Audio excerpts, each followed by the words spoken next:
Since I'm still trapped here after failed blunder with a certain door that shall remain nameless, I'm once again what you might call lost. But it doesn't matter to me, I just need to find the exit. So while I do that, here's a recording of me talking about KRIS-Deltarune. KRIS Dreamer is the main playable character of Deltarune. KRIS is a teenager and the adopted child of Toriel and Asgore Dreamer before their divorce. Despite everyone else in Hometown being a monster, KRIS is the only human we ever see in the game. They can be described as having tan skin and dark hair, with eyes that aren't visible most of the time. And before I get any weird comments about it, I should mention that KRIS uses they/them pronouns, implying they are non-binary. Some people argue that KRIS's gender is supposed to be whatever the player's gender is, but considering that the player and KRIS are considered two separate entities by the game itself, it's more likely that the character of KRIS is non-binary. In fact, this divorce between the idea that the player is KRIS is the subject of today's video. At the end of chapters 1 and 2, we see KRIS free from the player's control, rip their own soul out, and toss it aside. They then wield a knife, flash their red eyes, and in chapter 2, we see them use the knife to make a dark fountain. So then the question is, what exactly is happening here? Who is controlling KRIS here? Is anyone controlling KRIS? Well, I have 5 suspects lined up. Let's examine each of the possible contenders. Suspect 1. Kara. Kara is a character introduced in Undertale and can be met in the genocide route of that game. They are notably the first human to fall into the underground after a failed attempt. Kara is characterized by their complete lack of faith in humanity, which over time becomes a contempt for all living beings. Kara eventually has a plan to become stronger than their human body will allow and drinks poison to get Asriel to bring them to the surface world, hoping to ignite a war between humans and monsters. And it worked. In Undertale's genocide route, the playable character of that game, Frisk, can be possessed by Kara in one of the game's endings, smiling and showing that they now have red eyes. It's these red eyes that led a lot of people to believe that KRIS is being possessed by Kara in these moments. I mean, Kara is a character who, when they possess people, gives them red eyes.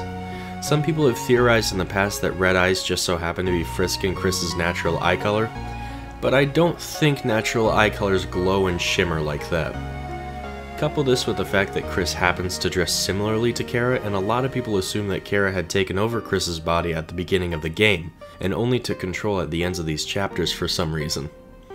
And while I think that theory is okay, it doesn't really have a lot of strong evidence backing it. For starters, we don't even know if Kara existed in this universe. Neither Toriel nor Asgore make any mention of having a child between KRIS and Asriel, so I think it's safe to say the Deltarune universe probably doesn't have a Kara. That being said, it's possible that Undertale Kara is present in this universe. Kara does seem to have some odd powers. I wouldn't be surprised if universe hopping is one of them. Bearing all that in mind though, I'm just not sure if this is the case. I think this might be a red herring. Toby Fox wanted us to walk in this direction and then surprise us from another angle. So no, I don't believe Kara is the one possessing KRIS, but I think the red glowing eyes are indicative of KRIS being possessed and not their natural eye color. That being said, let's briefly discuss these eyes before going any further. KRIS's eyes can be seen at precisely 3 points across the 2 chapters. At the 2 chapter ends, and during the sequence where Susie and KRIS fall into the Castle Town-Deltarune, where for a split second you can see the red eye. This implies that KRIS's eyes always look like this, so they may in fact be red. But since we've never seen KRIS without someone controlling their body, it's difficult to say.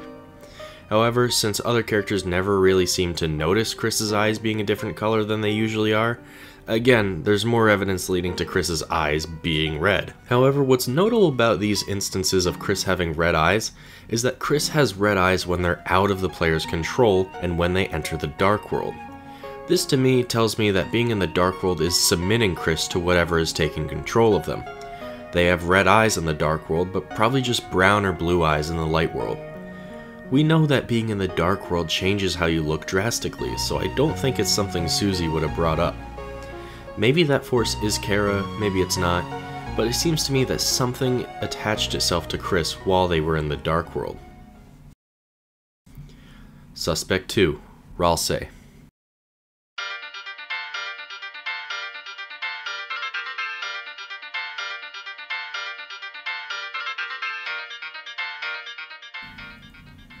I said in my last video that Ralsei was probably the one controlling KRIS at the end of each chapter.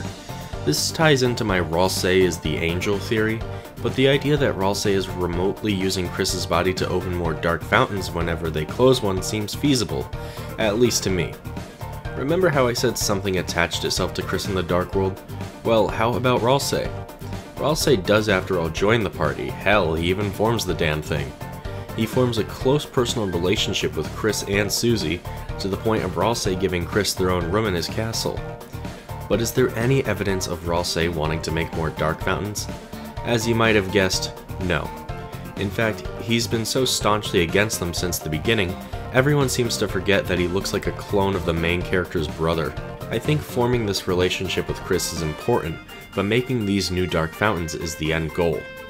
Ralsei is, after all, the guardian of the Grand Fountain. If I had to guess, I'd imagine KRIS will eventually have to shut that fountain down, and that's when Ralsei will reveal themselves to be the angel. In terms of being the one controlling KRIS, there's no actual evidence, except for one detail. In Deltarune, it's debatable as to whether or not Lighteners can use magic. Since Susie and KRIS don't use magic but Ralsei does, it can be believed that that is the hard and fast rule. However, if it's still going by Undertale's rules wherein monsters can use magic and humans can't, then we still have a great hint. Just before KRIS plunges the knife into the floor and creates a dark fountain, these magic effects can be seen. Note the similarity to the effects of Heal Prayer and Pacify. Since humans can't use magic in Deltarune or Undertale, and especially not KRIS, it can be presumed that this magic is coming from someone else, maybe a Darkener. To me, this effect is supposed to tell us KRIS isn't in control of their own body, almost like there's two beings both fighting for control over KRIS, with one of those beings being the player. I believe it to be Ralsei simply because we haven't really met any other Darkener who could do this. There's more explained in my video on Ralsei and why I think he's going to be revealed as a villain, but to briefly summarize, Ralsei as a character is not a normal Darkener and behaves suspiciously, in a way that makes me believe he may actually be the angel he describes in the prophecy, and at the very least, he seems comparable to Flowey from the original Undertale, a character who later became a boss and eventually the god of hyperdeath as Azrael. That said, it might still be a stretch to assume it's Ralsei. Although we have an established motive, our means are incomplete. Sure, we could assume that possession is one of Ralsei's powers, but we don't have any instances in the main story that actually support the idea that he's capable of that. So how about a more obvious candidate? Suspect 3. KRIS. This one seems to be the most popular theory, and I don't know why. The idea that KRIS is doing all of this on their own.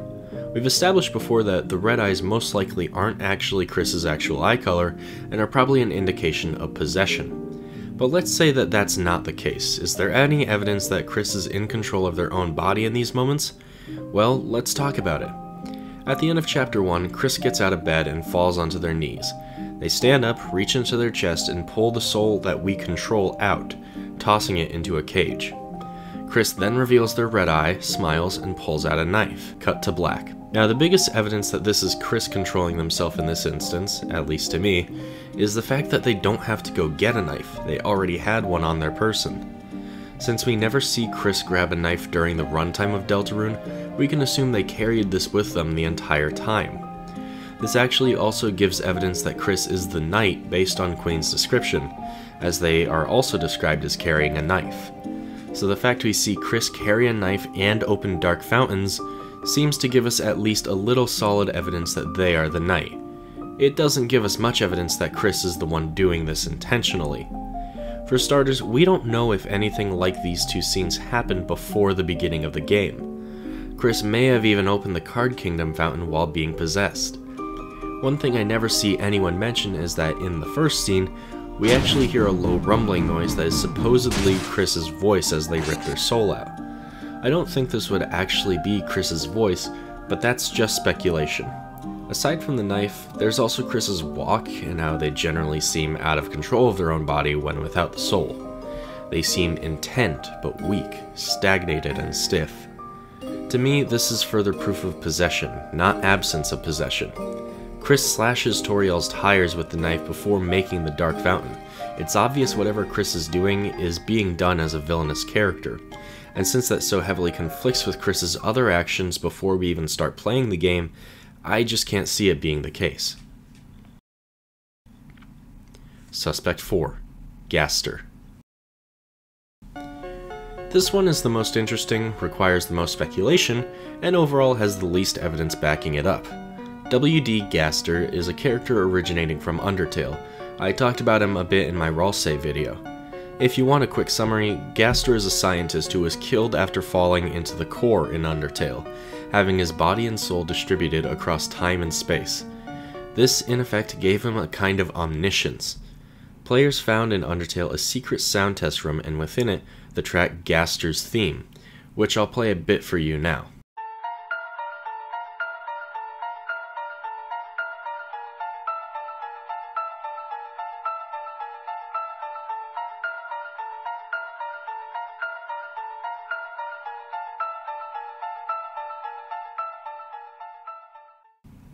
What's interesting is that this same set of notes also appears in the song Another Hymn, which plays at the beginning of Deltarune during the fake character creation.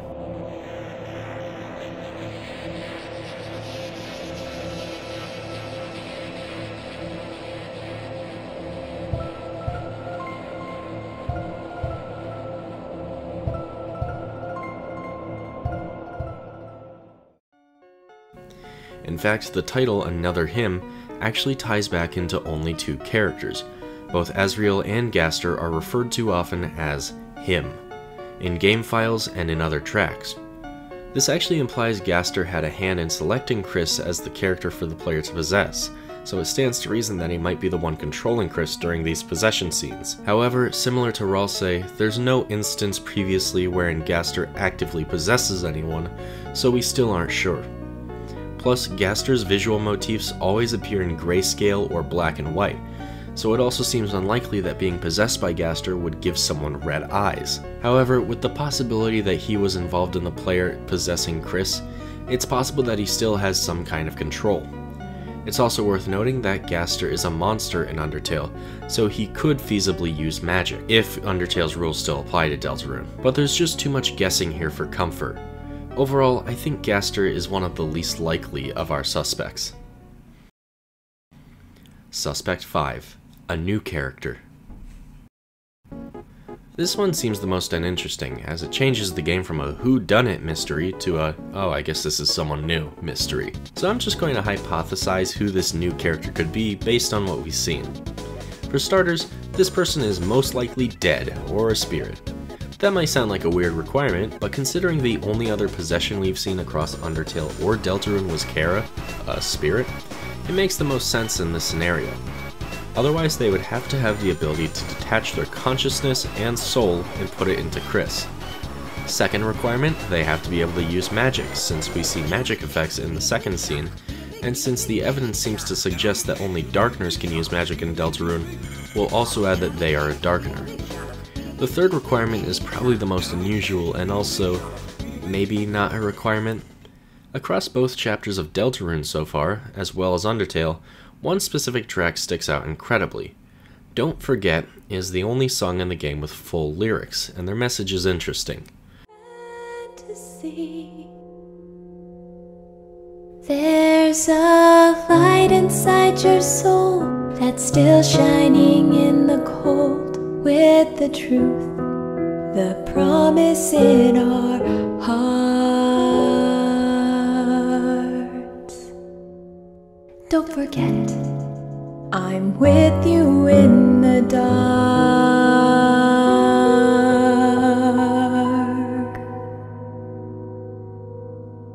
The song is about someone walking with KRIS no matter where they go. This song is melancholic but uplifting. Whoever's singing it is with KRIS at all times, including their darkest moments. To me, this could only apply to 3 characters. The first is Toriel, KRIS's mother, who they keep in their heart. The second is the player, but this one seems less likely to me since the person singing is, well, not the player. The third option to me is the other soul in KRIS, perhaps indicating that they aren't trying to hurt KRIS, but maybe comfort them. I honestly believe this track, the track that plays at the end of each chapter, ties into these scenes, telling us that someone else is inside KRIS, but that they might be friendly. It's a stretch admittedly, especially after slashing Toriel's tires, but I guess we'll just have to see.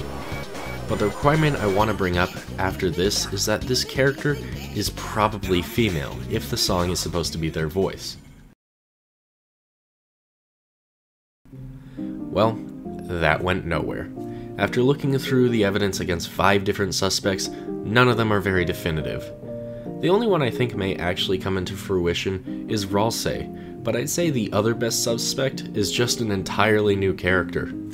There's just too much evidence against our other suspects. But hey, Jevil told me there's a trapdoor around here, so I'm gonna try to get out of here again. I'll see you in the next hellhole. Be sure to like, subscribe, and share this video around. Peace.